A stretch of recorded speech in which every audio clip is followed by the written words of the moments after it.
This is ceviche that I made using fresh flounder that I caught on the lower Potomac. I'm going to show you how I made it, how it tastes, and of course, how I caught this flounder too. While normally I would have a whole bunch of video of us catching these fish, today that just didn't happen. So I'm going to kind of have to describe to you and use some illustrations to show you how we caught this flounder. So yesterday I went out with some friends and we went down to the lower Potomac, and the goal was actually to catch Spanish mackerel. Now that didn't pan out because they just weren't on the surface like they should be. So the whole way we were going down to Point Lookout, down to where we were going to fish, we stopped at different shallow water spots. And throughout the day we caught redfish, we caught some white perch, we caught some other stuff like that. But the biggest catch of the day was actually a flounder. The person that was fishing with me cast it out and he hooked into something big. Now it used to be down here that there was actually tons of flounder. Like it used to be known, Cornfield Harbor, the area I was fishing, was actually known for flounder, and people come from everywhere to catch them. Like 20-inch and above flounder were a regular occurrence. And for whatever reason, we just haven't seen as many lately. I saw what this guy had on the end of his line. After casting it out, letting it go to the bottom, giving it a few twitches, it was a nice 17.5-inch flounder. We just haven't seen him that big in a while, and it was really cool to see that. We got that in the net, threw it in the cooler, and continued fishing, and we actually did pretty good throughout the day. Now let's go ahead and get started cooking this stuff. Now flounder's pretty unique because not only does it have like 2 fillets, you can get 4 fillets out of a flounder when you fillet it. Now the easiest way that I've found to fillet flounder is to take your knife right down the spine, and then you're going to get a fillet off of each side of there. You basically run the knife right over top the ribs, being careful not to cut the ribs too because you don't want bones in the fillet. Next you're going to flip it over and do the same thing on the underside. This is why you're going to get 4 fillets out of a flounder compared to the normal 2 fillets out of any other fish.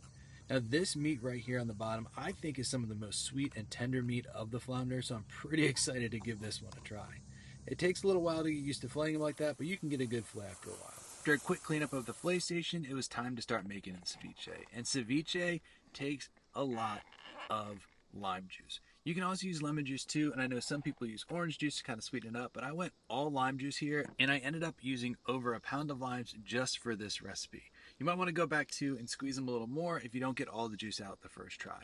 Now after I was done squeezing all these limes, it was time to cut up the flounder. At first, flounder can feel like it's a little bit like tough as you're doing this, but don't get too worried because as you marinate it in that lime juice, the lime actually denatures the proteins and breaks them down and makes it way more tender. So you want to cover this in whatever lime juice, citrus, whatever you want to put in there, lemon juice, orange juice. And then while you're letting it soak for about 30 minutes, you're going to cut up your vegetables. I kept it pretty simple for this one and just used some cucumbers, also some tomatoes, and then instead of putting in like diced jalapenos or even green or red peppers, I went with Valentina hot sauce.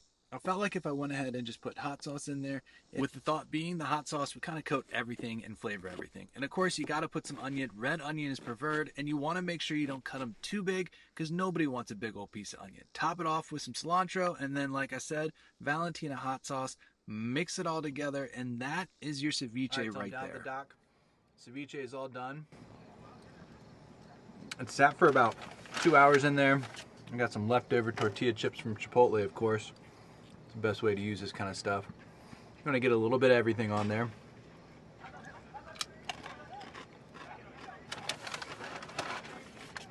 Let me get another bite.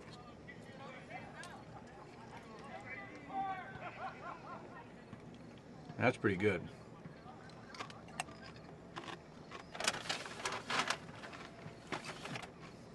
I'm kind of surprised by how soft the flounder is now, how tender it is.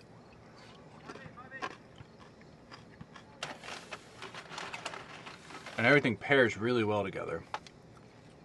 I get a little bit of that spice from the Valentina. And I think it's nicer than putting peppers in there because I think it's more balanced. It's in the juice, so I think it marinates everything a little better.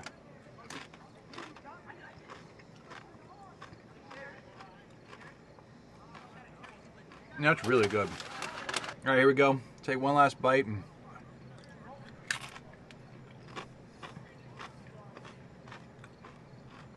you can't beat it. Super fresh. Summer taste. Absolutely delicious. All right. See you guys on the next Catch and Cook.